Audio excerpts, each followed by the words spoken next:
Imagine a philosopher who delivers some of the most powerful, morally uncompromising defenses of capitalism and a rational self-interest you've ever heard, but then stops short of full consistency when it comes to the state. That's Yaron Brooks, chairman of the Ayn Rand Institute, Objectivist firebrand, and one of the best advocates for free markets alive today. From an anarcho-capitalist radical objectivist lens, what does he get spectacularly right, and where does his minarchism fall short of true radical individualism? Today, we're doing a comprehensive breakdown. If you value reason, rights, and reality over tradition or authority, this is for you.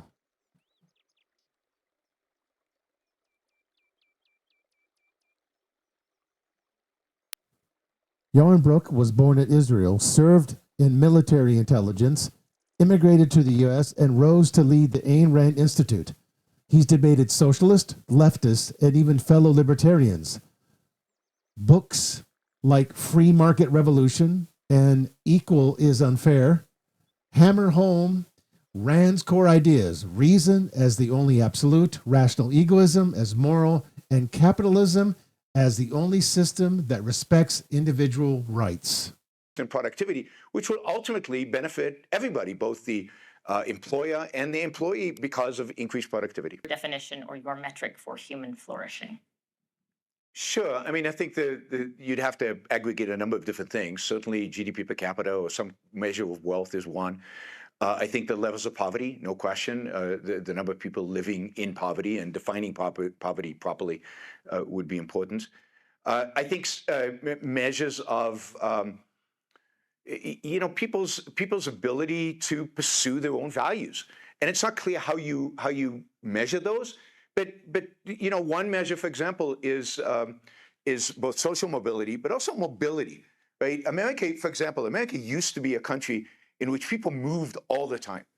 They always sought out better opportunities. They moved cities, they moved towns, they moved states, and that's gone. Americans have become a much more passive people. We don't move as much for a variety of reasons, mainly related to the welfare state. But we can talk about why. I think that mobility, that dynamism, is part of what human flourishing is. It's just people pursuing values, going out there and reaching and trying to achieve things. I'm very skeptical about measures of happiness, particularly the one that everybody cites, which is one question with a ladder where you are on the. It's a very, very bad measure. There are other more sophisticated measures where they try to estimate happiness, and the result is not the standard result that you get. But I'm not a scientist in that field. I'm just skeptical. I'm skeptical of self-reported happiness and people measuring. I mean, it would be great if we could measure people's happiness, and that would be the ultimate measure of human flourishing. But I think it's ultimately the opportunities people have. What opportunities do you have to live the kind of life you live? And I'm going to argue that capitalism maximizes indeed human opportunities to manifest the kind of life that you want to live without other people dictating it. And Brooks continues and correctly identifies altruism as the moral root of statism and cronyism as the corruption of capitalism. Spot on.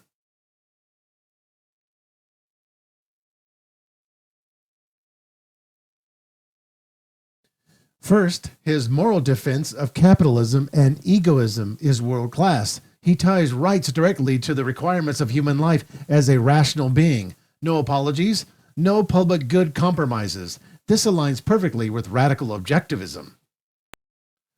Second, the empirical case. Brooks hammers data showing capitalism's success. In 1820, nearly 90% of humanity lived in extreme poverty. Today, under 10%. This is the greatest achievement in human history, driven by markets, trade, and property rights. Life expectancy, literacy, child mortality, all transformed by capitalism. Brooks is excellent in wielding these facts against collectivists. I often hear this analogy of a pie. A bunch of friends get together and there's a discussion about how you're going to divide the pie, and the assumption is always you should divide it up around equally because, we're all a bunch of friends and we're all going to eat about the same, and that seems right. And we assume that wealth is a pie and that we're going to divvy up, therefore it should be divvied up about the same. But why? First of all, the pie, it's such a bad analogy. I hate the pie analogy because the pie is fixed. Wealth is created. Wealth is constantly growing through trade. Third, his relentless critique of statism, regulation, and collectivism. He exposes how government expands by initiating force. Pure gold for any freedom lover.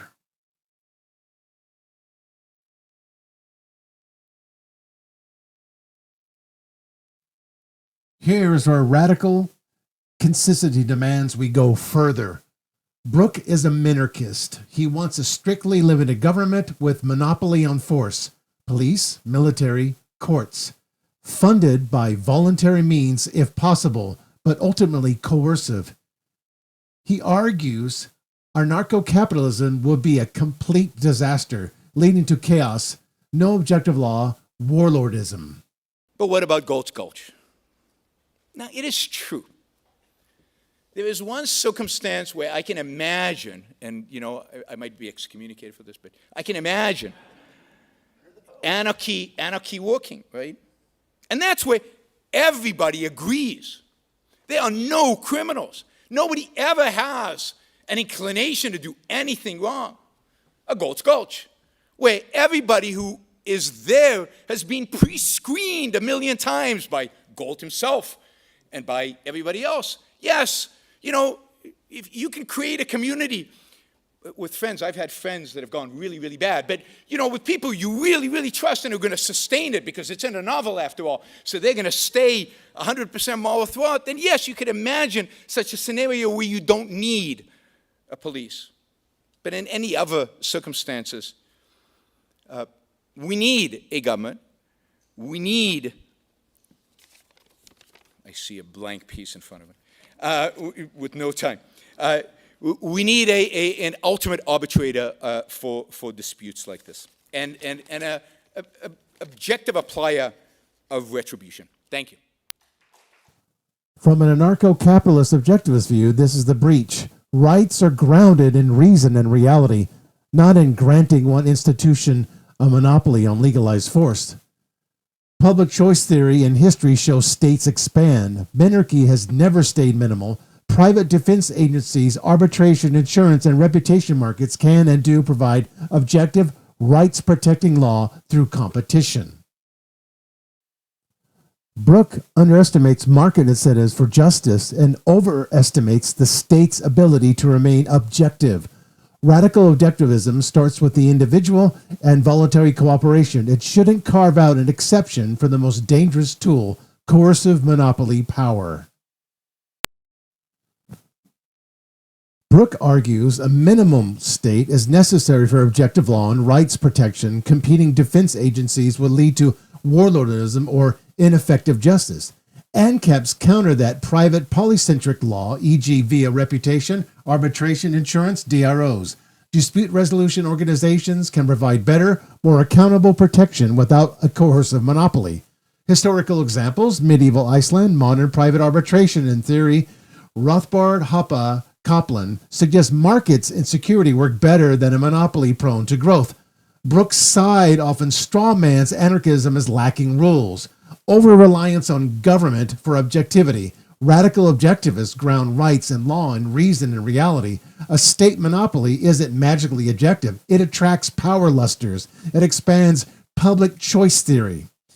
Private systems can evolve objective, rights-based rules through competition and consumer demand. Brooke underestimates market incentives for justice and overestimates the state's benevolence or restraint. Potential inconsistencies, and as an objectivist, he champions reason and individualism, yet accepts a coercive tax fund entity with monopoly power. ANCAPs see this as a philosophical breach.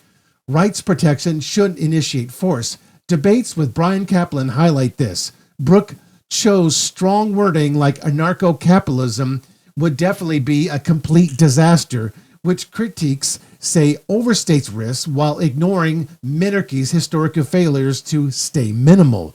pragmatic, strategic issues focusing on reforming the state or cultural change is fine, but anarcho-capitalists argue the logic of objectivism points further toward full voluntarism. Brooke overestimates objectivism from broader libertarianism due to anarchists.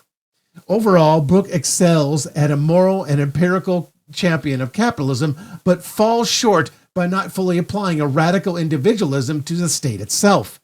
An anarcho-capitalist objectivist synthesis, e.g. via thinkers bridging Rand and market anarchy, would take his strengths further.